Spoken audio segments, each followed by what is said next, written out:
반갑습니다. 일주일 잘 보냈습니까? 네. 파스쿠알 두아르테 영화 봤습니까? 이 영화를 혹시 누군가가 주말에 봤다면은 조금 기분이 그렇게 개운하지는 않았을 것 같습니다. 그렇죠? 파스쿠알 두아르테라는 영화,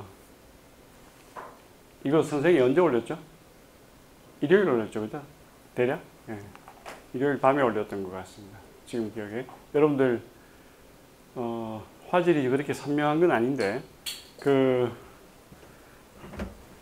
그래도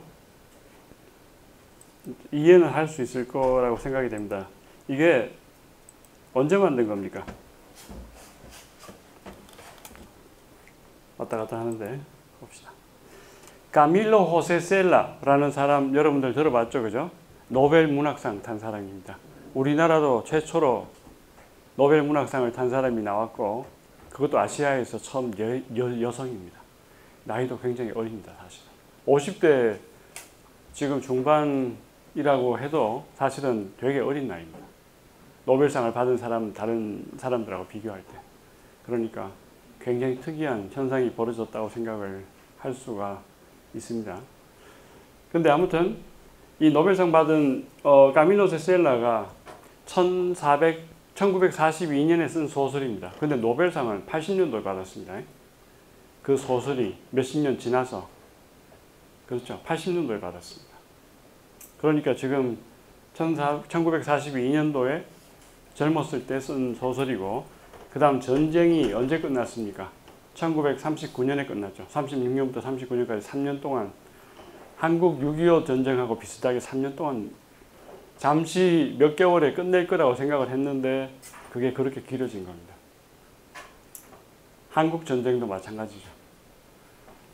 그 다음 작품을 리카르도 프랑코라는 감독이 1976년에 만들었습니다. 1976년 그러면 아직 프랑코의 그 잔재가, 프랑코는 75년에 죽었습니다.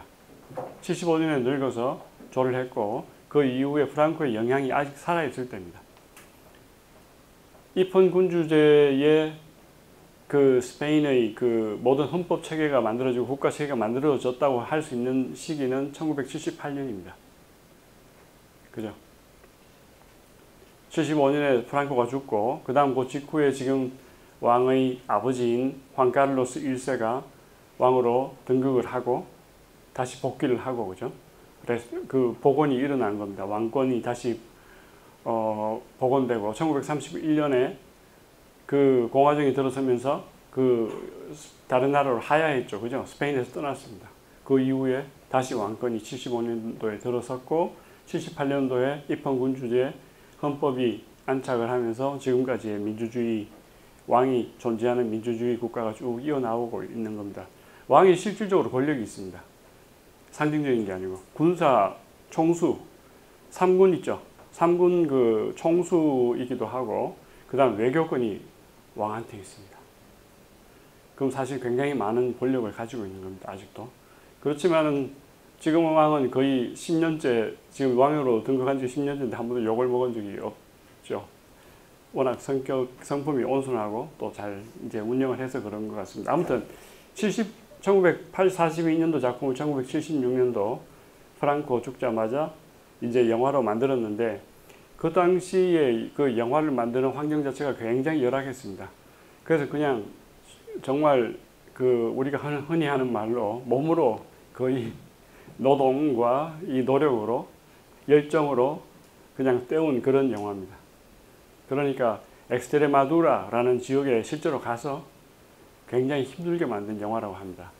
그때 그 주연이 호세 루이스 가르시아 고메스라는 사람인데, 여러분들 영화 보면 이제 나오는 그 주인공 있죠, 그죠? 끔찍한 이 히스토리아의 그 주인공이 이제 그 주연을 맡고 연기를 잘 하는데, 사실 그 사람이 이 리카르도 프랑코하고 두 명이서 거의 만들었다고 할 수 있을 수준입니다.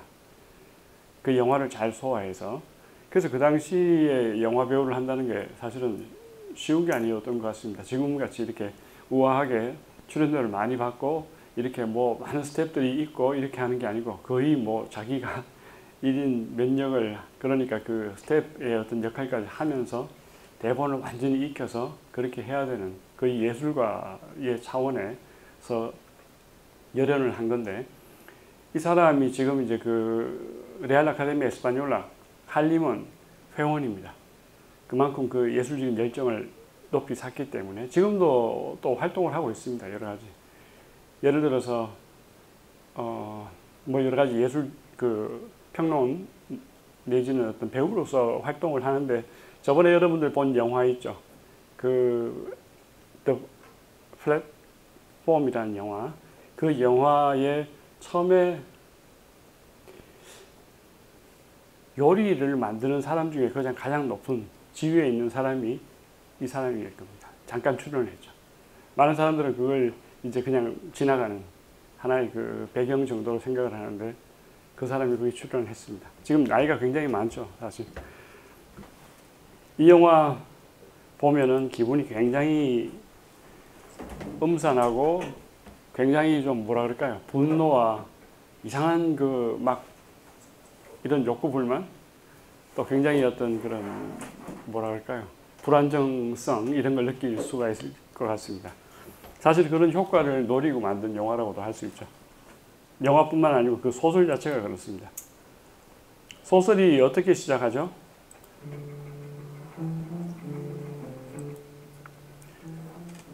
처음에 어떻게 시작합니까? 파스쿠알 두아르테의 어떤 생애에 대한 이야기라고도 할 수 있죠. 그죠? 이 사람이 어떤 지역에서 태어나서, 그 지역이 에스트레마두라입니다.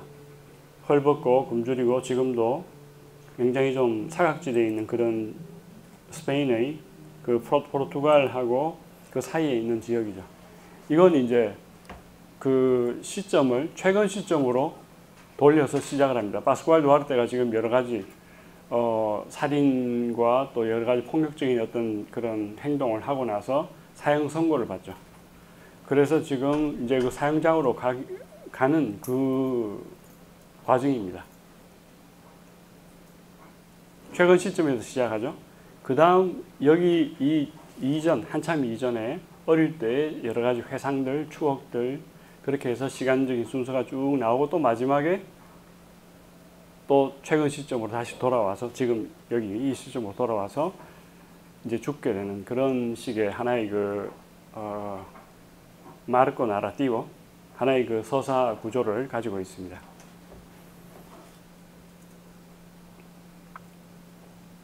담배를 말아서 이렇게 줍니다. 옛날 스페인에 처음 유학을 갔을 때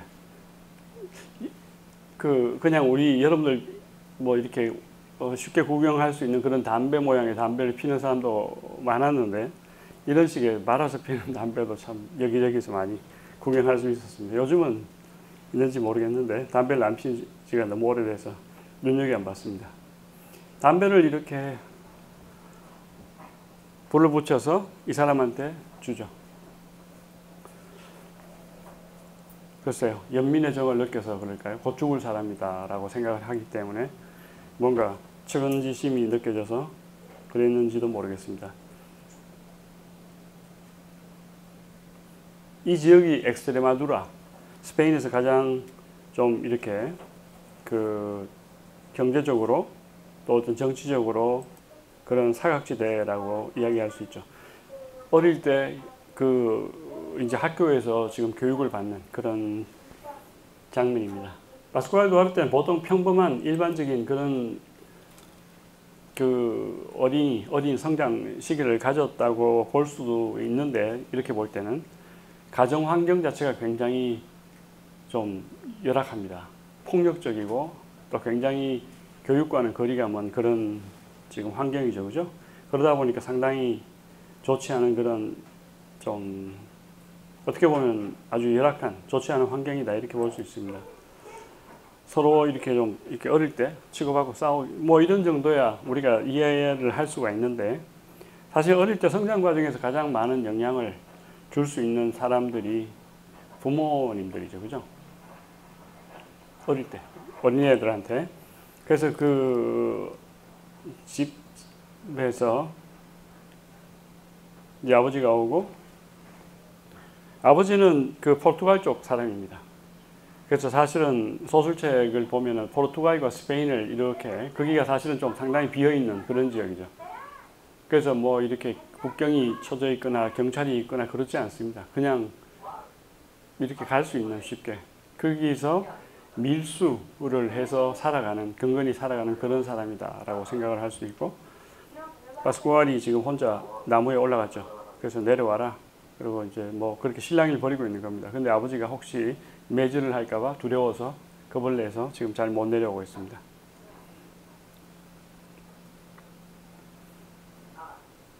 이게 전쟁 바로 직후죠. 가난과 어떤 그 여러 가지 교육이라든가 가난이 그 이제 아주 지배적이고 그 다음 교육과 또 어떤 그 의료 혜택 이런 걸 전혀 못 받는 그런 상황입니다. 문맹률도 굉장히 높던 시절이었죠. 그죠? 뭔가 읽고 있습니다.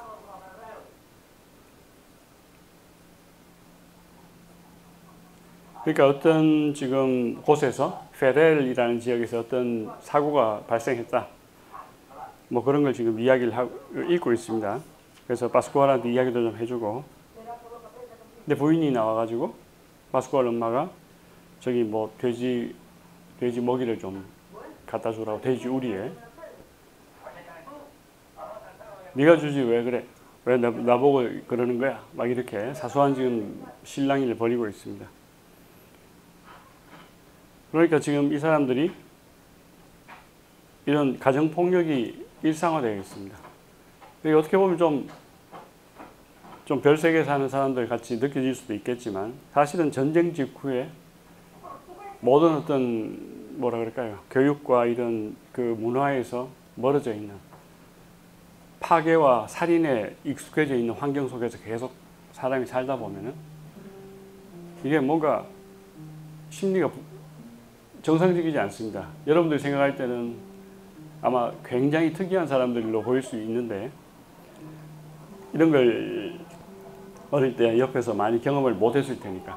근데 사실은 전쟁 직후에 선생도 사실 전쟁을 겪지는 못했습니다. 근데 전쟁을 겪었던 분들은 많이 봤죠. 어릴 때 모습들이 그 겪었던 어른들이 많으셨기 때문에. 근데 그런 분들을 지금 생각하면은 지금 이 사회에 사는 사람들하고 좀 다릅니다. 뭐 그렇다고 해서 이상한 사람, 정신이 이상자 이렇게 이야기하고 싶지는 않습니다. 근데 거친 어떤 그런 사회에 더 익숙해져 있는 그런 걸 우리가 쉽게 트라우마라는 그런 용어로 이해를 많이 하고 있죠. 그죠? 그런 어떤 충격적인 폭력의 일상화가 되어서 살아가던 그런 텐션에 굉장히 익숙해져 있는 사람들은 그 당시 시대에 살던 분들을 다 이렇게 묶어서 이야기하는 건 아닙니다. 그런 걸 실제로 겪어서 정신적인 어떤 그런 힘든 상황을 겪었던 경험이 있는 사람들은 정신적인 어떤 그 뭐라 그럴까요? 좀 불안정성 또 상황에 따라서 굉장히 이게 좋지 않게 발전할 수 있는 가능성을 많이 안고 있죠. 그래서 안타까운 그런 장면도 많이 이렇게 어릴 때 봤던 것 같습니다.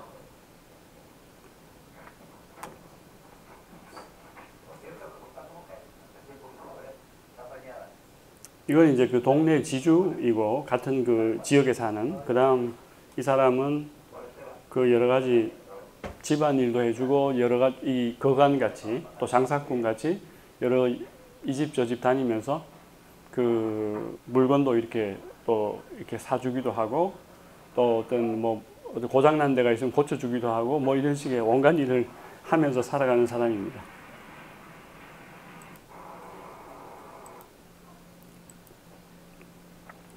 파스쿠알의 동생이 태어났습니다. 파스쿠알은 이제 자라면서 점점 그 아버지의 폭력성을 잠재적으로 이어갔습니다. 그 다음 굉장히 많은 어떤 그런 이상한 분노, 조절할 수 없는 분노라는 거 있죠. 그죠? 그런 게 계속 이렇게 속에 이렇게 계속 축적이 되어 가고 있고, 근데 이 여동생한테만은 굉장히 가까운 어떤 그 정을 느낍니다. 그래서 여동생한테는 굉장히 좋은 오빠로 자기가 그 이미지를 계속 유지하고 싶어하는 그런 또 강한 나름대로의 어떤 그런 인간적인 면이 있죠, 그죠? 그래서 동생과 이제 파스쿠알이 자랐습니다. 자라서 이제 사냥도 하고 그냥 근근히 그렇게 살아가고 있죠. 동네에 또 다른 고만고만한 또 이 남녀 그런 들이 다 있습니다. 근데 이제 이렇게 보면은 도덕적으로 윤리적으로 굉장히 이렇게 무너져 있는, 그 다음에 1차적으로 굉장히 그 본능에 지금 의해서 살아가는 사람들, 그런 것도 많이 우리가 볼 수 있죠.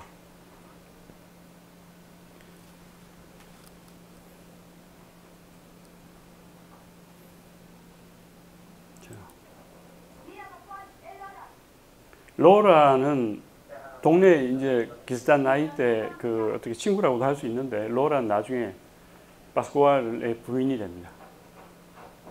근데 불행한 삶이 또 결말이 기다리고 있고,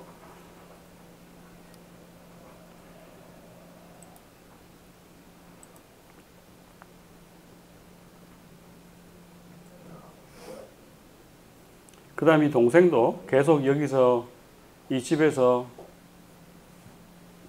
뭐 이렇게 살기가 힘든 상황이 되었습니다. 그래서 도시로 나가서 어떤 일을 하고 싶어 하는데 그렇게 할 능력이 자체적으로는 없으니까 누군가가 도와줍니다. 근데 도와주는 사람이 좀 동네에 약간 그 이런저런 일을 하면서 이집저집 다니면서 또 일을 봐주는 좀 약간 건달과 좀 그런 거간 그 사이에 있는 사람인데, 그 사람이 이 동생을 좀 뭐라 그럴까요? 그 일종의 그 사창가 있죠. 사창가 같은데 이제 이렇게 소개를 해주고, 그야말로 어떻게 보면은 이런 사람은 뭐라 그러죠? 그 포주라 그럽니까? 이런 여성들을 통해서 돈을 벌고 그런 또 상황을 이렇게 직업을 갖도록 물색을 해주고, 직업이라면 좀 이상하지만 그런 일을 하도록 물색을 해주는 그런 상황에 있는 지금 남자와 지금 동행을 해서 동생은 도시로 떠나죠. 그래서 그 오빠가 보는 시선은 동생을 못 가게 잡고 싶은데 잡으려면 자기 자체가 능력이 없으니까 잡을 수도 없고, 근데 그렇다고 해서 이걸 그냥 보고 있자니 마음이 너무 불편하고 굉장히 힘든 지금 심리 상태일 겁니다. 이 남자, 이 사람이 굉장히 원망스럽겠죠, 그죠? 나중에 이제 죽이게 됩니다. 그래서 이 아버지는 이제 술 먹고 좀 이렇게 약간 정신이 희미해지면은 폭력이 그대로 그냥 노출이 되고, 그 다음 어머니한테 좋지 않은 그런 이야기, 온갖 막 뭔지 알겠죠, 그죠? 그런 것들을 이렇게 표현하면서 어머니도 지지 않기 위해서, 살기 위해서 굉장히 서로가 이렇게 좀 인간으로서 이렇게 우리가 생각하기 힘든, 쉽지 않은 그런 지금 모습을 많이 보여주고 있습니다. 아버지는 정신적으로 완전히 탈진했죠. 그래서 이성을 잃은 상태고, 그래서 아버지는 나중에 아버지를 어떻게 제어할 수가 없습니다. 놔두면은 사고가 계속 벌어지기 때문에. 그래서 나중에는 어떻게 보면은 보호 차원에서, 어떻게 보면은 감금 차원에서 돼지우리에 가둬버립니다. 그래서 거기서 아버지는 그냥 생을 마감하게 되죠. 그 과정에서 이 어머니도 그렇게 뭐 바른 사람이 절대 아닙니다. 어머니도 다른 지금 애를 낳았죠, 그죠? 곧 애를 놓나요? 그런데 그 임신한 애의 아버지가 자기 아버지가 아닙니다. 지금 파스쿠알 아버지가 아니고 다른 남자의 애를 베게 되고, 그래서 굉장히 이 사회 자체가 지금 뒤죽박죽이고 윤리적으로는 완전히 가라앉은 그런 상황이다 생각할 수 있죠. 이건 이제 스페인 전쟁 직후에 그런 여러 가지 참담한 모습을 아주 어떻게 보면 집약적으로 그렇게 좀 심할 정도로 이렇게 모아서 한 가정의 어떤 일같이 이렇게 보여주고 있습니다. 보는 사람들의 심리가 지금 굉장히 참담할 겁니다. 이걸 보고 있다 보면 굉장히 어두워지고, 또 사실은 이런 2차 세계대전 또 그 당시에 20세기 초반 중반에 전쟁이 많았죠. 한국도 그렇고 중국, 일본 뭐 전 세계가 그랬을 겁니다. 그럼 이게 비록 스페인에서 일어난 일이지만 이런 전쟁과 이 트라우마에 대한 그런 기억이 다 남아있는 그런 경험이 있지 않을까 생각이 됩니다. 다시 이제 최근으로 돌아와서 파스쿠알이 묶여서 감옥으로 들어가게 되고, 원래는 성격이 되게 차분하고 그렇게 폭력적이지 않은 그런 사람이었는데 어느 날 개를 데리고 이제 사냥을 하게 되죠. 그죠? 사냥을 가서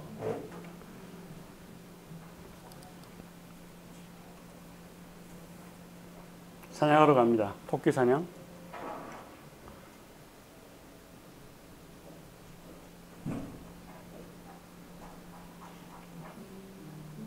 그래서 토끼도 잡고 해서 이 정도 되면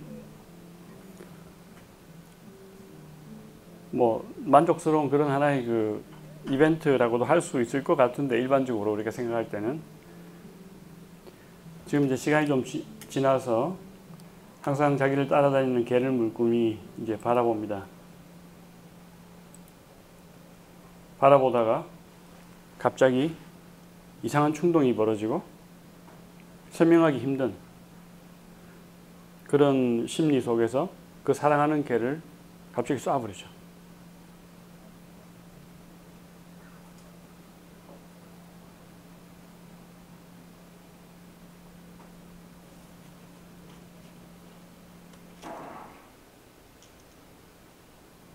이유가 뭘까요? 사실 이유가 별로 설명하기 쉽지 않은, 별로 없습니다. 이 자체의 문맥에서는. 그죠? 뭔가 심리 속에 응축되어 있는 불만이나 어떤 분노 이런 게 있겠죠. 그죠? 이제 여기서 출발을 해서 파스쿠알 두아르테가 자꾸 폭력적으로 됩니다. 이건 이제 도시에 가서 동생하고 같이 영화를 보면서 즐거운 시간을 갖고 있죠. 물론 그럴 때도 있습니다. 근데 동생이 사는 지역을 가보니 여기가 일종의 사창가입니다. 사창가에서 일하는 동생, 마음이 편할 수가 있겠습니까? 그러니까 지금 파스쿠알은 사실은 뭐 교육의 혜택을 많이 못 받아서 판단력이 여러분하고는 다를 겁니다, 당연히. 그렇지만은 본능적으로 동생이 이런 데 있으면 안 되겠다, 뭔가 이상하다, 이런 걸 느꼈을 겁니다. 근데 아무도 할 수 없는 무능력한 자기 자신에 대한 또 생각을 하게 되겠죠. 여기 포주 그 친구가 있고, 친구라기보다는 그 아는 그 젊은 또 다른 사람이죠. 그죠? 이제 여기서 막 싸움도 벌어집니다. 파스쿠알이 갑자기 난폭한 사람으로 변화하는 그런 그 빈도수가 점점 많아지죠. 처음에는 너무나 온순한 젊은이였다가 점점 계기만 있으면은 변화하는, 싸우거나 때로는 죽이게 됩니다. 사람들 살인하게 되죠. 이제 물론 결혼도 합니다. 결혼하는, 지금 롤라하고 결혼했죠. 그죠? 아까 그 젊은 그 어릴 때 같이 뛰어놀던 롤라하고 결혼을 했는데, 롤라가 유산을 하게 되고 여기에 대한 실망감, 또 롤라가 행동이 그렇게 그 정결하지가 않습니다. 그러다 보니까 또 서로가 불신하게 되고 결국 나중에 병으로 죽게 되는 그런 좋지 않은.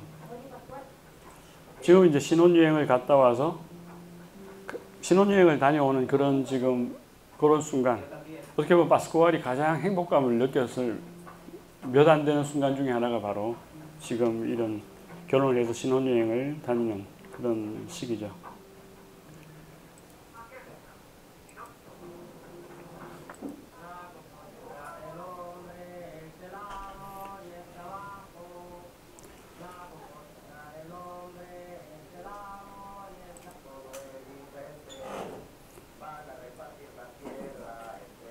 동네 그 젊은 사람들하고 이렇게 돌아가면서 노래를 부르는 모양입니다. 근데 노래 리듬이 정해져 있고 거기 가사를,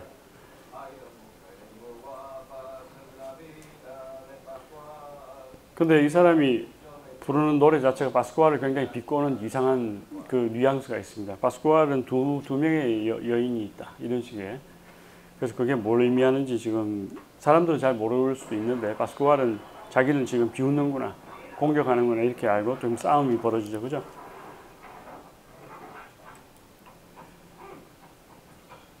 그래서 파스쿠알 이 심리 상태 이건 사실은 굉장히 여러 우리가 분야의 관점에서 접근할 수 있을 겁니다. 심리학적인 것도 관계가 될 수 있겠지만 어떤 병리학적인 거, 그 다음 글쎄요, 논리적으로 설명할 수 없는 그런 이상한 인간의 그 내면의 어두운 세계를 지금 이 글을 쓴 까밀로 세셀라가 이걸 다 이게 그런 어떤 인간의 심리를 다 알기 때문에 썼다기보다는 그 트라우마 자체에 대한 경험, 그 당시 시민전쟁 이후에 호세 까밀로 세셀라 이 소설가는 그 군인이었습니다. 처음에는. 그러다 나중에는 이 사람이 워낙 글을 잘 또 쓰기도 하고 또 이해도 하고 이렇기 때문에 글을 검사하는 조사관의, 그러니까 일종의 센수라라고 하죠. 그죠? 이 글이 반정부 글인가 아니면 친정부 글인가, 검열을 통과해도 되는가 이런 것들을 판단하는 그 검열관이었다. 이렇게 볼 수 있습니다. 그러다 보니까 글을 많이 접하고 또 이런 문학 작품 속에 나오는 유형이라든가 또 전쟁에 관한 그런 것들을, 현상들을 많이 보다 보니 그 트라우마에 대한 여러 가지 경험이 많았을 겁니다. 아마 그래서 이런 다양한 그 파스쿠알 속에 존재하는 그런 괴물 형태를 이 문학 작품으로 소화할 수 있지 않았나 이렇게 생각이 됩니다.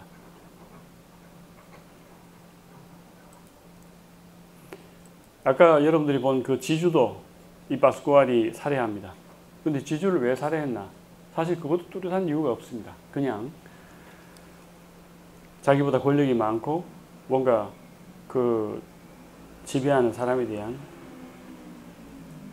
글쎄요, 그 분노라기보다는 오히려 그런 사람에 대한 어떤, 글쎄요, 이게 한마디로 표현하기가 쉽지가 않을 것 같은데 어떤 피해의식일 수도 있고 피해망상, 아니면은 그 억압에 대한 부담감, 뭐 그런 거일 수도 있겠죠. 사실은 그 지주라고 하지만 그 지주는 이 사람한테 굉장히 항상 헤네로서하게 그 우아하고 또 이게 그 아주 그 좀 이렇게 항상 그 도와주는 그런 역할을 이제 맡아온 사람이다라고도 볼 수 있는데 굳이 그렇게 살해까지 할 필요가 있었을까? 파스쿠알을 항상 지켜주던 사람들 중에 한 명이었는데 죽입니다. 그 개를 죽일 때도 사실은 개는 항상 자기한테 충성을 해오던 사람이었죠. 그죠? 분노의 대상이 될 수가 없는데도 불구하고 개를 쏘게 되죠. 오히려 그렇기 때문에 자기한테 잘해주기 때문에 더 그렇게 쉽게 할 수 있었던지도 모르겠습니다. 파스쿠알이 이제 나이가 좀 든 지금 그 시점으로 돌아왔죠. 그죠? 일단 감옥에 한번 갔다가 지금 돌아와서 지금 다시 자기 동네로 돌아오고 자기 집으로 돌아오니까 그 어머니가 있죠. 처음에는 집이 비어 있습니다. 근데 좀 있다 보니 나이 든 어머니가 다시 자기를 보고 있고 서로 말이 없습니다. 이 영화 자체가 그 소설을 다 지금 표현하고 있지 못합니다. 영화라는 건 2시간짜리고 또 이제 뭐 앞뒤 이야기를 만들다 보면 소모되는 게 많죠. 그죠? 근데 소설은 훨씬 더 정교합니다.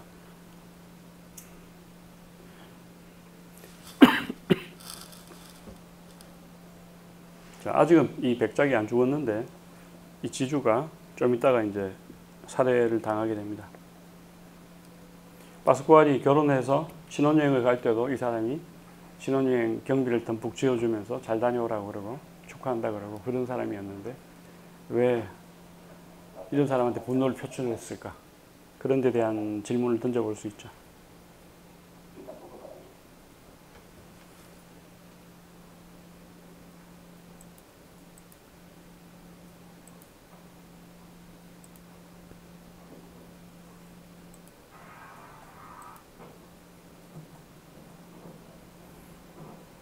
이 영화라기보다는 그 소설 마지막 부분에 가면 어머니를 파스쿠알이 살해합니다. 파스쿠알이 잠자는 어머니, 항상 불만이 많고 뭔가 제대로 소통이 안 되는 어머니였지만 그렇다고 해서 죽일 만큼 또 그런 관계는 아니었을 것 같은데 갑자기 어느 날 치밀어 오르는 분노로 인해서 어머니를 죽이기 위해서 방으로 들어갑니다. 자고 있는 어머니. 그래서 목을 조르죠. 근데 어머니는 갑자기 누군가가 또 들어오고 그게 누구든 간에 자기를 죽이려고 하니까 또 거기서 반항을 하게 되고 서로 격투가 벌어집니다. 피비린내 나는 막 싸움을 하다가 나중에 결국에 어머니를 죽이고 나서 들판으로 막 뛰어나옵니다. 파스쿠알이 뛰어나와서 그 들판에 나와서 그 공기를 음미하면서 어떤 상쾌함을 느꼈다. 시원한 그런 어떤 감정을 느꼈다. 이렇게 표현되어 있습니다. 쉽지가 않죠, 이야기가. 그죠? 근데 그게 소설을 보면은 인간의 그 어두운, 그야말로 복잡한 그런 어두운 세계를 지금 표현하고 있는 거죠. 전쟁 후에 그 트라우마라는 거. 그게 사실은 그렇게 아마 쉽게 이해할 수 있는 부분도 있겠지만, 여러분들은 그 어떤 훌륭한 두뇌가 있기 때문에. 근데 경험을 하지 않고 또 이렇게 표현하기 쉽지, 공감하기 쉽지 않은 그런 부분이 있을 겁니다.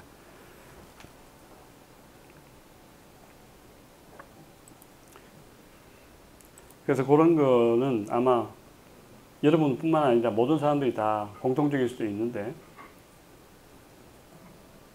이제 그게 파스쿠알 두아르테의 La Familia de Pascual Duarte죠. 원래 제목은 그겁니다. 소설 제목. 그 소설을 쓴 카밀로 세셀라의 어떤 훌륭한 그 문피가로서의 어떤 그런 위치가 바로 그러한 깊은 내면에 대한 표현들을 우리가 다 이렇게 읽을 수 있게 그렇게 글로 옮겨놨기 때문에 그 노벨상도 받고 그랬겠죠. 그죠?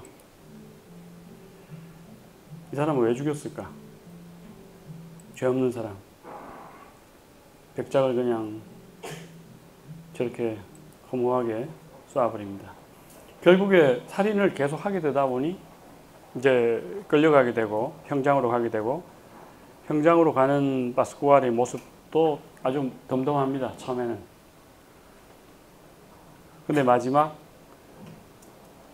그 사형을 당하는 그 순간에는 막 살기 위해서 발악을 하고 막 어린이 같이 이렇게 막 행동하는 그런 또 순간이 있습니다.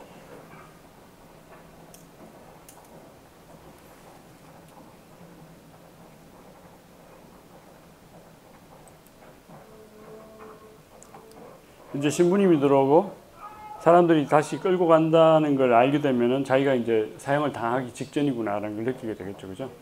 그러면 이제 외부 동물도 곧 주인, 어떤 자기가 죽기 직전에 그걸 직감을 한다 그러죠. 그죠? 지금 그런 상황입니다. 들어가지 않기 위해서 막 몸부림을 치죠.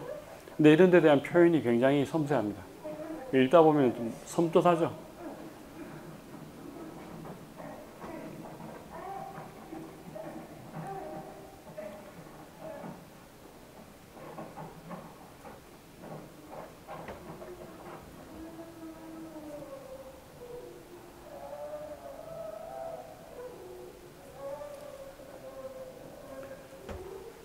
오늘 날씨도 흐린데 이런 영화를 또 보게 돼서 상당히 유감스러운 면이 없진 않지만 그래도 여러분들은 잘 이해를 할 수 있을 거라고 생각이 됩니다. 이 영화의 핵심은 바로 이런 어두운 면을 보여주는 겁니다. 왜 보여줄까? 그것도 한번 생각을 해볼 필요가 있죠. 그죠?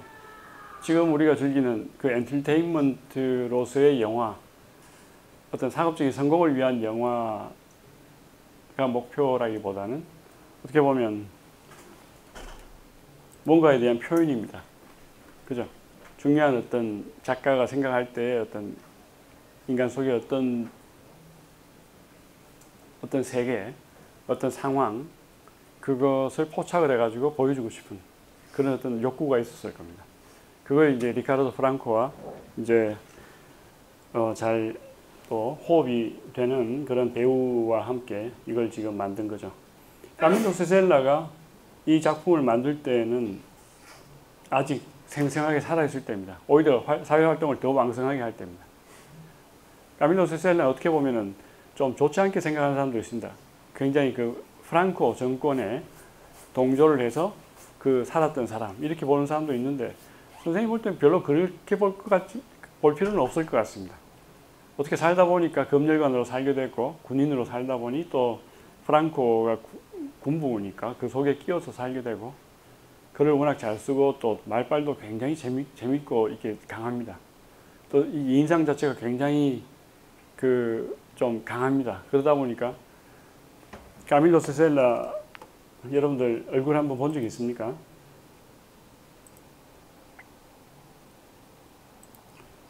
되게 좀 고집이 센 할아버지 같이 보이죠, 그죠? 근데 또 막상 말을 해보면 되게 유머스럽고 부드럽고 재밌습니다. 그러니까 이게 극과 극이 오가는 그런 분인데 말을 굉장히 잘합니다. 까밀로 세셀라는 또 다른 면에서 이 글을 굉장히 잘 씁니다. 그래서 쉬운 어휘로 아주 핵심적인 그런 것들을 잘 표현하는 사람이기 때문에 여러분들이 혹시 스페인어를 공부를 이제 고급 스페인어 그 수준에서 뭔가 좋은 글을 찾아서 읽고 싶다라는 생각을 한다면 까밀로 세셀라 글을 읽으면 됩니다. 그 다음 라틴 아메리카 쪽에 조금 사실 관계가 직접적으로는 없지만 그 옥타비오 파스라는 사람의 산문이라든가 이 사람이 쓴 어떤 짧은 산문, 기고문 이런 것들을 읽으면 아 이거 참 글을 정말 잘 쓰는구나 이렇게 생각할 수 있을 겁니다. 자, 그래서 이 사람에 대해서 잠깐 볼까요? 이 사람은 저기 갈리시아 쪽에서 태어났습니다.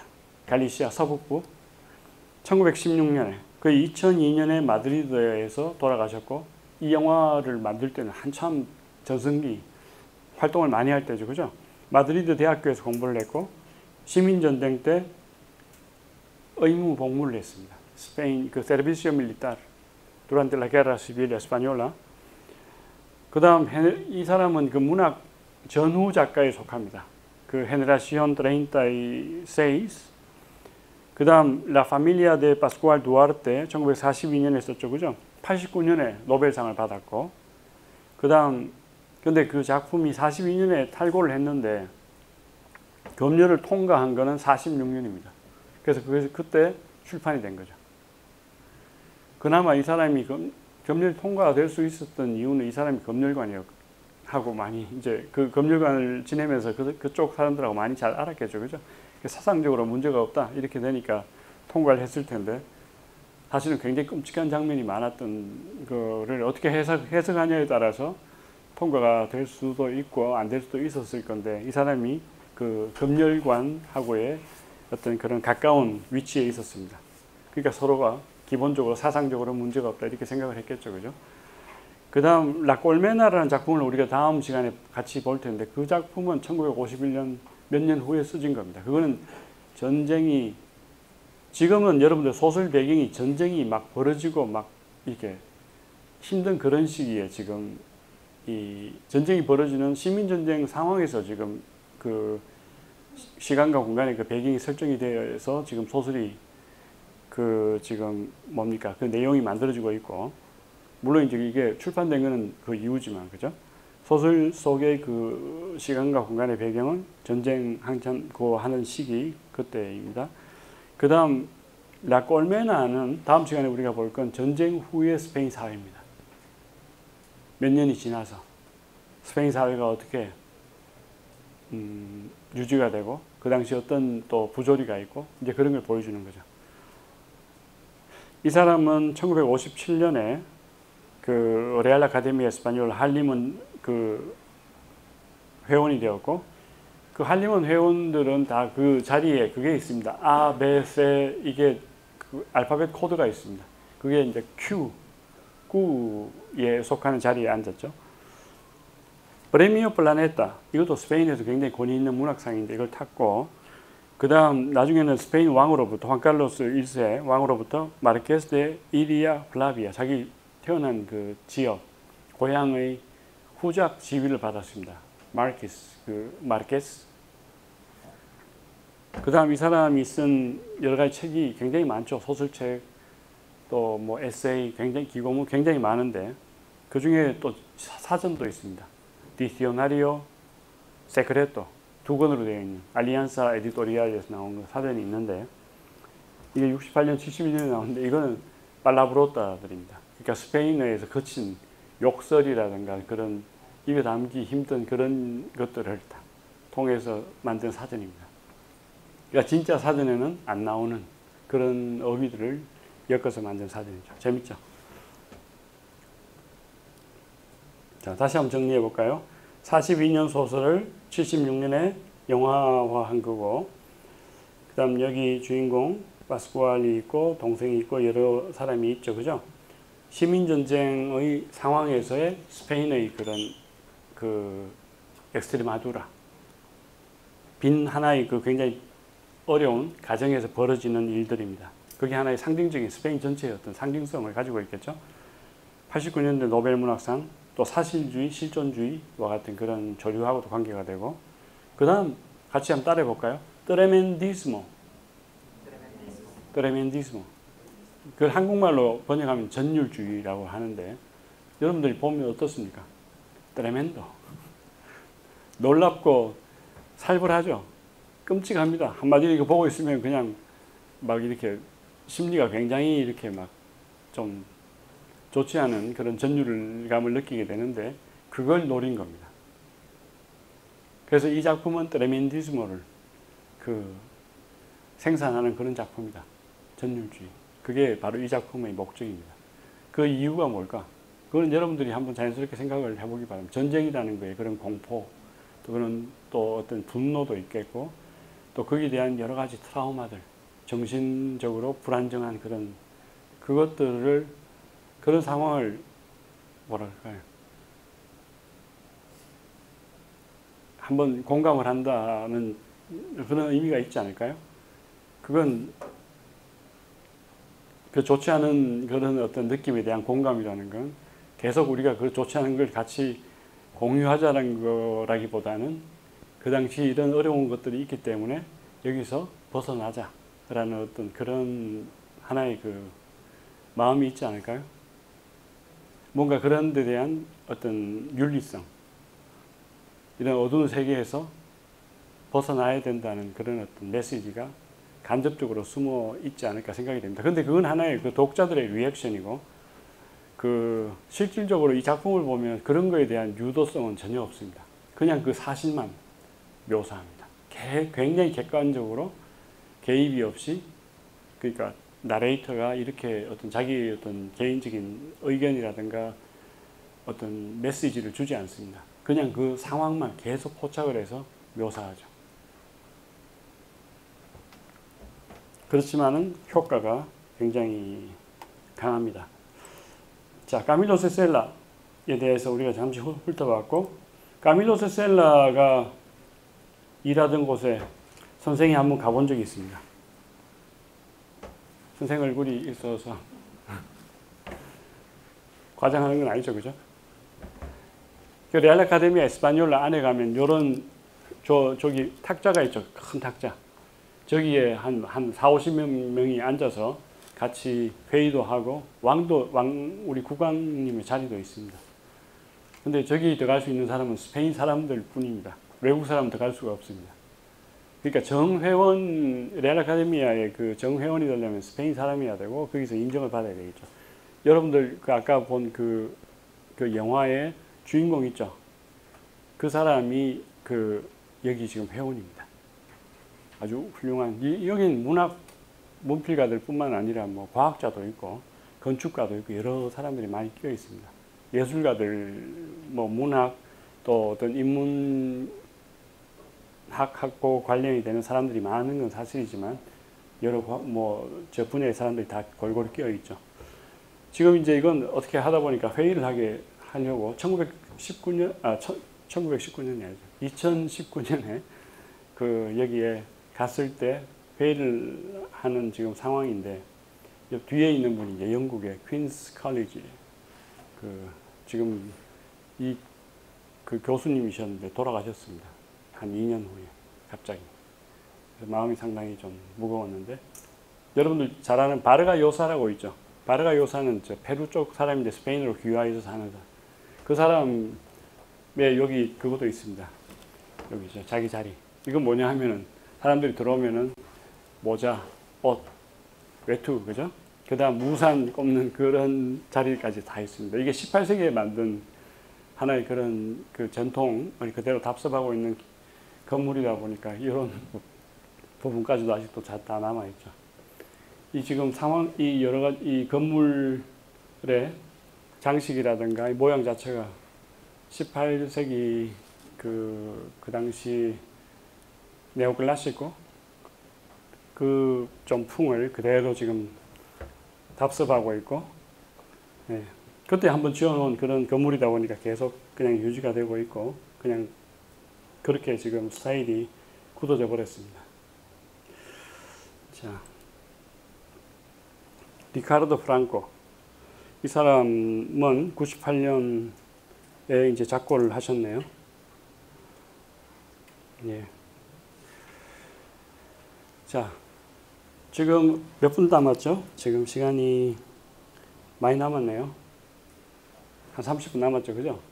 그래서 여러분들이 한번 여러분들끼리 이 영화에 대한 대화를 한번 해보기 바랍니다.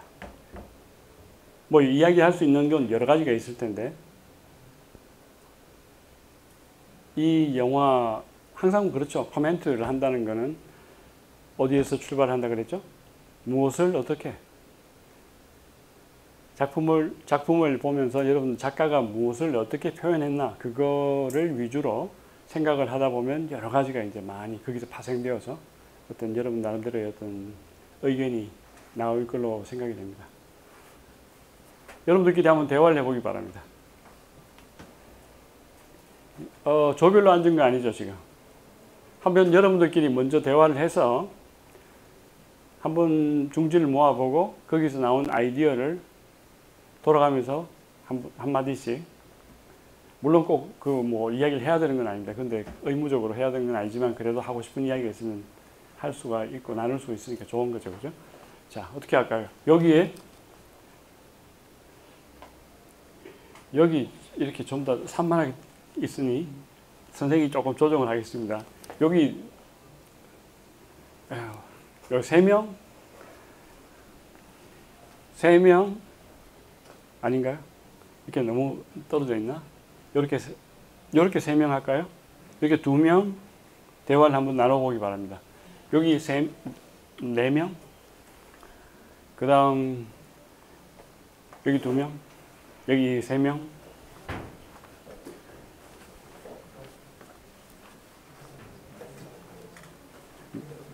여기 3명 대화를 나눌 수 있을까요? 네, 고맙습니다. 그 다음 여기 4명? 여기 3명, 2명, 4명, 4명. 어떻게 하다 보니까 지금 자리가 그렇게 되었어요. 그죠? 4명이. 아니면 뭐 3명? 4명. 4명.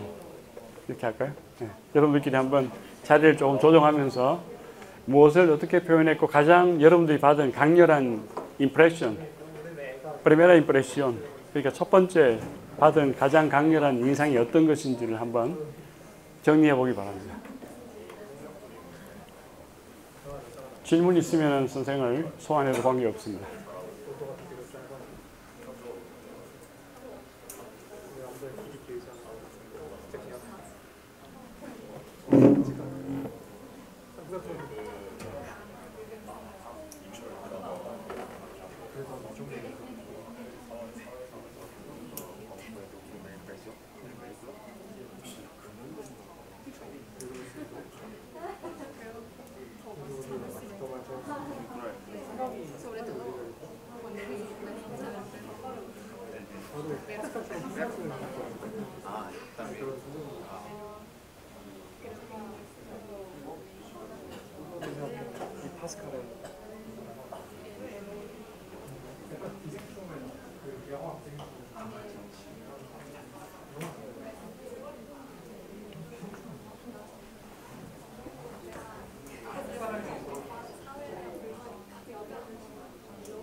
너무 약간 하나의 구조를 한 인물하고 움직이게 된다고 그거를 사회적이고 역사적인 맥락으로 했을 때 물론 이런 사실을 찾는 게 있어요.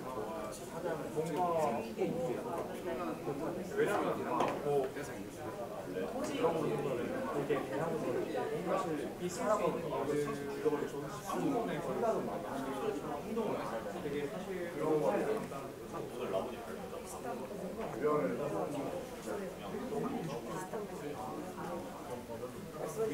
모든 영화에는 그쪽으로 살리는 그런 이쪽에서 제가 보실 때 물론 내가 그 사람이 느끼는 감정을 내가 그래서 이런 느낌을 드는 거에 거기서 되게 속에 있잖아.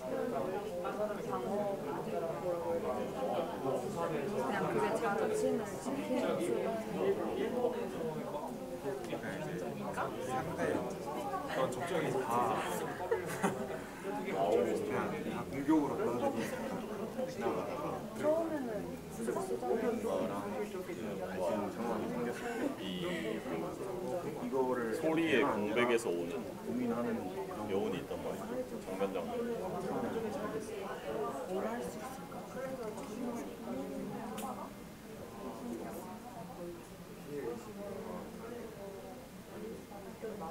이걸 보다 보면 마음이 어두워지죠. 대물까지 못 가게 처음에 완전히 노출되었을 때 근데 그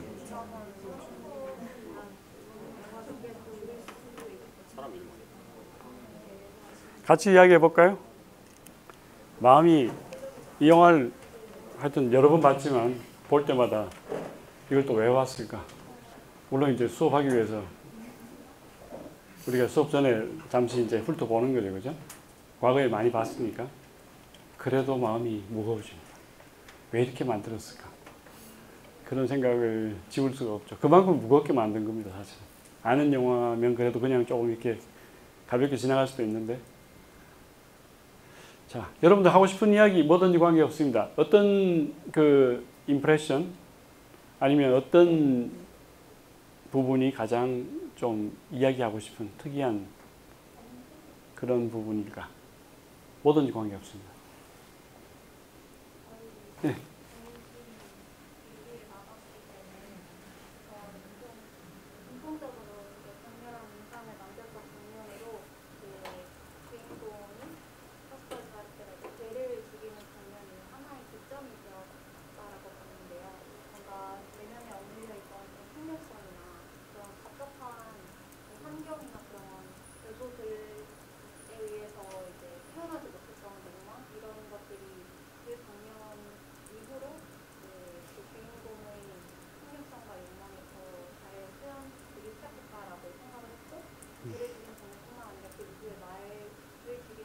말도 죽이죠. 네.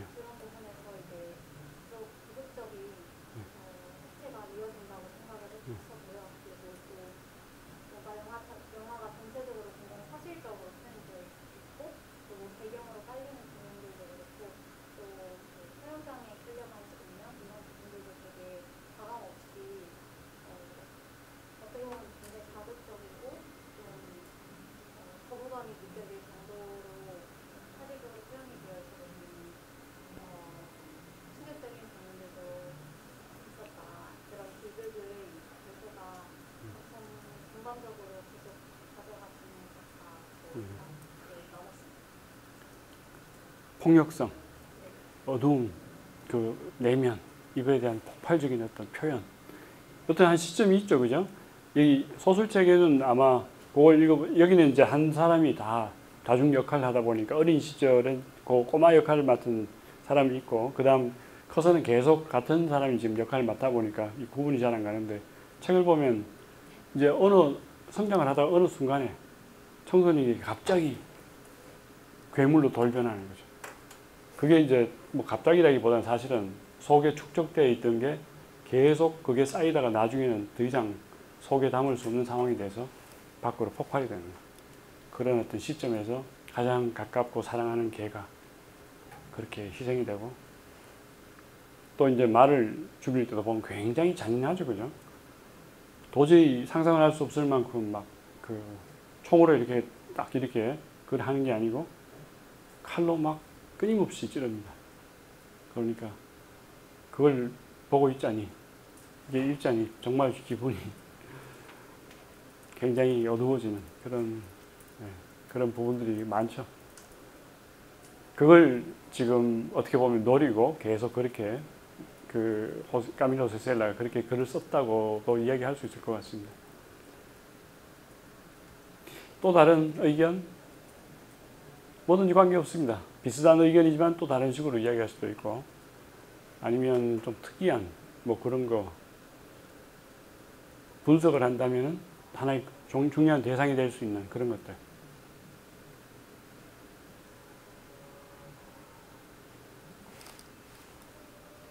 저는 개인적으로 영화를 보면서 주인공의 이런 납득이 잘 가지 않는 범행에 대해서 이거 자체가 뭔가 캐릭터의 악함을 강조한다기보다는 그런 시대의 비극을 한 캐릭터 안에 응집시켜서 뭔가 그 개인을 불행하게 만든 사회에 대한 안타까움, 뭔가 시대를 좀 더 관객들로 하여금 조명하도록 만든다고 생각했습니다. 그래서 관객들도 영화를 보면서 단순히 주인공에 대한 반감이나 악감정을 갖기보다는 어떻게 하면 이 사람이 이런 비이성적인 행동을 할 정도로 사회 위험에 처참했을까 쪽에 좀더 관심을 갖게 되는 영화라고 생각했습니다. 네, 아주 좋은 지적인 것 같습니다. 그러니까 어떤 전통적인 어떤 전형, 악인, 악자 뭐 이런 식의 어떤 타입이 정해져 있는 게 아니고 이해하기 힘들 만큼 여러 가지가 막 다중적으로 섞여 있는 그런 캐릭터죠, 그죠? 이런 비슷한 인물들이 살던 시절이었을 수도 있습니다. 이런 본의 아니게 괴물로 변해서 분노와 그 분노 조절 장애라고 요즘 흔히 하는 이야기. 근데 그거하고는 또 비교가 안 될 만큼 더 끔찍하고 어두운, 정신이 명확하지 않는 그런 사람들이 여기저기 막 살죠. 그게 전쟁의 트라우마죠. 전쟁의 비극이 단순히 전쟁을 해서 적과의 어떤 싸움, 그거 이상으로 사실은 거기서 파생되는 굉장히 많은 것들. 그게 사실은 더 싫다는 사람들도 많습니다. 그래서 전쟁을 기억을 할 때 6.25 참전 용사 어떤 할아버지, 나이가 많으신 분 이야기를, 어르신 그런 이야기를 한번 들어볼 때 그 기억에 남는 것 중에 하나가 이기고 지고가 문제가 아니고 전쟁 자체가 싫다는 거예요. 그런 기운 자체가 벌써 너무나 싫다. 그 어두움 자체가. 그렇게 이야기하는, 아마 그런 거를 이야기를 이런 어떤 폭력성으로 하는 게 아닌가 하는 생각도 한번 해볼 수 있을 것 같습니다. 그래서 전쟁은 일어나면 안 되는 거죠, 그죠? 또 다른 혹시 좋은 아이디어가 있으면, 아니면 뭐든지 새로운 거, 키워드 하나도 관계없습니다. 재밌게 지켜볼 만한 것들. 네. 영화에서 나오는지 모르겠는데 책에서는 저 사람이 사형 선고를 받게 되는 이유가 책에 전까지 안 나오는 어떤 백작을 죽여서 그런 걸로 알고 있거든요. 근데 사실 그 주인공이 그 전까지도 사람을 엄청 많이 죽였고 주변 사람들도 많이 죽이고 동물들도 많이 죽이고 그런 모습을 보였는데, 그때 사회가 혼란해서 그 사람은 별로 관심이 없다가 사람이 뭔가 유명한 사람을 죽이니까 그때서야 이제 기사에 보도가 되고, 그런 점들이 뭔가 어려서도 사랑을 못 받았는데 크고 나서까지 뭔가 정말 선을 넘어야 기사에 보도되고 뭔가 사회적으로 이슈가 되는 것들이, 그런 게 뭔가 요즘 잘못된 언론들이랑 그런 게 있나 하는 생각이 들었어요. 언론적 관점에서 접근할 수도 있을 것 같고, 또 중요한 지적을 한 것 같습니다. 어떻게 여러분들이 이해를 했을지 모르겠는데, 방금 그 우리 하구가 이야기한 그 내용 중에 관심을 받지 못하다가 어느 날 갑자기 어떤 계기가 있어 관심을 받게 되면 확 그쪽으로 쏠리게 되는 그런 이야기 들어봤습니다. 갑자기 어딘가 전화가 와가지고 외국에서 우리 팀에 속하면은 너는 지금 뭔가 뜻깊은 일을 할 수 있고 그러니 이쪽으로 와라. 저기 중동 지방이라든가 이런 데서. 그럼 가는 사람이 있다 그럽니다. 한국에는 그런 사람이 얼마나 될지 모르겠는데 특히 이제 유럽이라든가 이런 데는. 근데 그 중에 평소에 사람들한테 관심을 받지 못하다가 어떤 소외된 또 어떤 좀 많은 사람들의 용어 또 인식에 따르면 루저에 속한다고 볼 수 있는 그런 사람 중에 어떤 사람들은 그런 유혹에 굉장히 쉽게 심리적인 어떤 뭐라 그럴까 이렇게 끌림이 있다고. 그래서 쉽게 어떤 탈선하게 되면은 쉽게 어두운 아니면 어떤 유에 속하게 되는 그런 심리가 있다고 합니다. 그게 지금 우리 이야기한 그런 거와 통할지도 모르겠습니다. 그래서 선생은 심리학자도 아니고 병리학자도 아니고, 근데 소설책에 나오는 이런 여러 가지 인간의 그런 다중적인 이해할 수 설명하기 쉽지 않지만은 존재하는 그런 것들 이제 지켜보면서 하는 이야기인데, 네. 어떻게 보면은 자기한테 관심을 갖기 시작하고 또 많은 사람들이 자기를 지금 끌고 다니고 죄인으로서 다니는데도 불구하고 그게 어떻게 보면 야릇한 희열을 느끼게 하는 계기일 수도 있지 않을까 볼 수 있을 것 같습니다. 옛날엔 죽든 살든 그냥 쳐다보지도 않는 그런 사람이었는데, 그죠? 그런 어떤 무언가가 존재할 수도 있을 것 같습니다. 그걸 어떤 용어로 우리가 정리를 하고 어떤 식으로 한번 논리화시키는지는, 네. 배경음악까지 또 학교에서 봄학교에 네. 우리가 너무 이렇게 분위기가 무거우니까 지금 네. 지금 시간이 어떻게 됐습니까? 그래도 시간이 좀 남았죠, 그죠? 계속 이야기를 해봅시다. 또 다른 어떤 하고 싶은 이야기?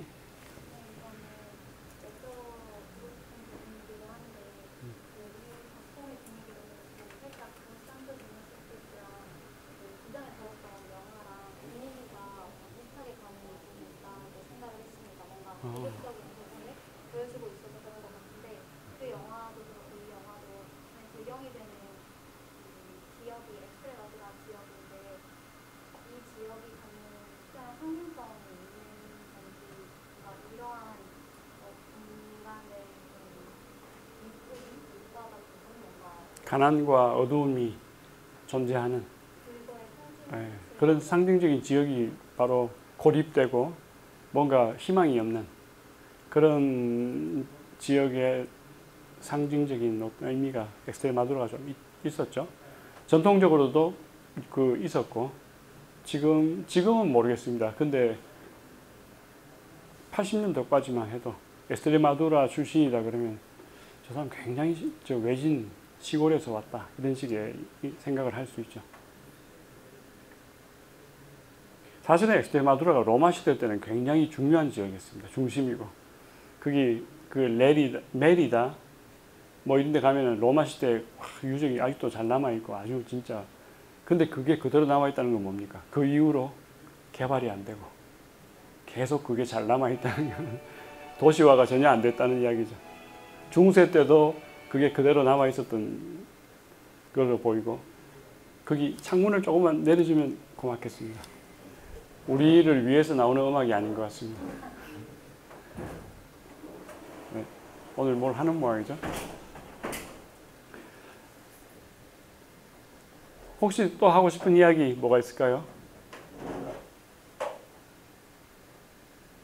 소설책하고 조금 다르긴 할 겁니다. 뒷부분이 애매모호한 그런 것들이 지금 영화로 표현을 요즘 영화식으로 좀 이렇게 다이나믹하게 표현할 수 있는 장치가 없던 시절이기 때문에 완전히 사람이 몸으로 다 그야말로 때워야 되는 그러한 열악한 환경 속에서 찍은 영화이기 때문에 소설책에 나오는 내용조차도 소화하기가 쉽지 않은 그래서 가급적이면 그 핵심적인 것만 보여주려고 굉장히 단순화시켰을 겁니다. 또 다른 혹시 하고 싶은 이야기 없을까요? 뭐든지 관계없습니다. 코멘타리오?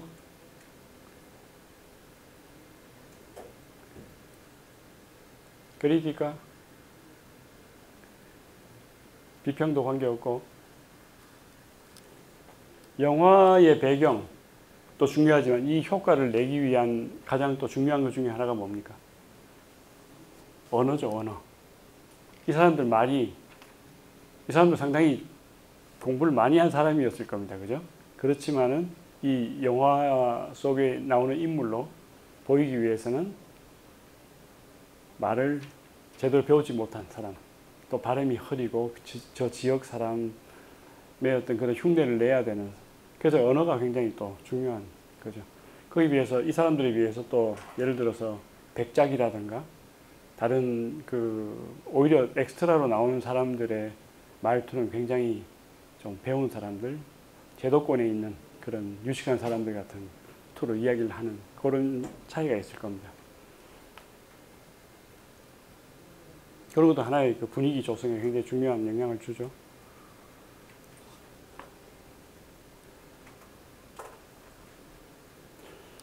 이게 굉장히 복잡한 이야기 같지만 가만히 보면 전체적인 맥이 자연의 순서대로 쭉 이렇게 과거에서 현재로 흐르는데 이제 처음에 시작할 때와 중간에 가끔씩 이제 마지막 그 시점이 다시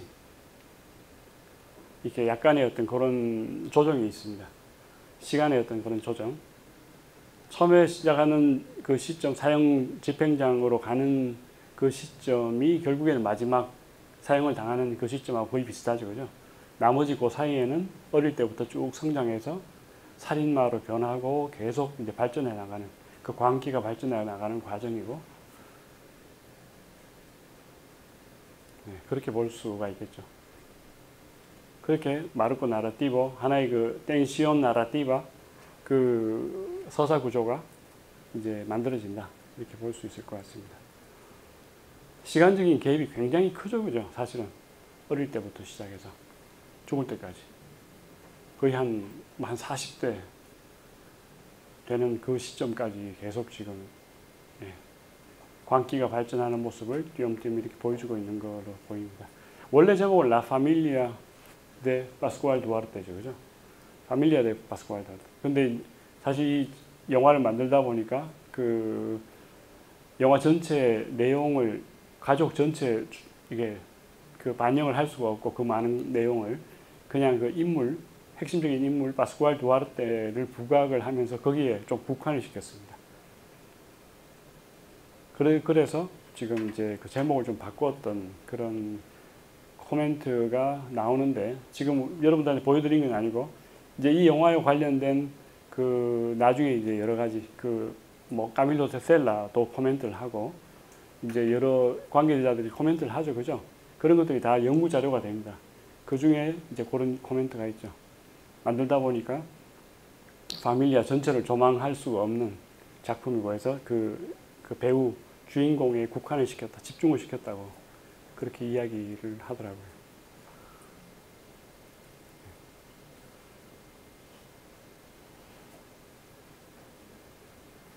혹시 심리학과 있습니까? 여러분들 중에 심리학과 학생은 좀 이렇게 좀 더 자세하게 분석해 볼 수 있지 않을까. 인간의 그 내면에 존재하는 그런 괴물에 대해서. 근데 그런 괴물이 있다고 이야기를 하고 그거에 대한 분석이라기보다는, 과학적인 20세기 어떤 그런 분석이라기보다는 좀 예술적으로, 좀 사상적으로 이렇게 그거에 대한 집중적으로 그런 어떤 내면에 대한 탐구가 일어난 시기가 로만티시스모, 낭만주의 시대라고 볼 수가 있죠. 그 이전에 지금 시간이 얼마나 됐습니까? 2분, 3분 남았네요. 그 네오클라시스모, 그러니까 사조적으로 이렇게 서구의 그 분위기를 볼 때 신고전주의는 어떤 고전에 대한 여러 가지 그 연구 또 그거에 대한 어떤 새로운 발견, 발굴 이런 것이라고 본다면 거기에 대해서 그 비슷한 사람들이 나중에 그런 거에 대한 한계를 느끼고 로만티시즘 그러니까 낭만주의자들이 주로 처음에 출발할 때는 신고전주의자들이 낭만주의자들 많이 변하는 경우가 많았습니다. 그래서 그런 고전 속에 나오는 여러 가지 요소들도 많이 참고를 하고 또 새로운 어떤 고전주의의 한계 그래서 새로운 근대화가 되면서 인간의 그 내면의 복잡한 세계 그런 거에 대한 관심을 많이 갖다 보니까 낭만주의의 그런 또 시대가 19세기 그러니까 1800년도 이후에 많이 발전하기 시작하다가 또 항상 그렇죠, 그죠? 그거에 대한 한계성 또 이제 어떤 좀 실증 이런 게 나다 보면 또 새로운 걸 찾다 보면은 사실주의 이런 식의 큰 흐름들이 좀 바뀌는 그런 갭들이 있죠. 사실주의가 있다가 또 좀 자연주의 쪽으로 또 발전을 하다가 나중에 이건 너무 단순하고 너무 흐름이 이게 예술이라는 게 인간의 모든 복잡한 이걸 뭐라 그럴까 표현하기가 한계가 있다.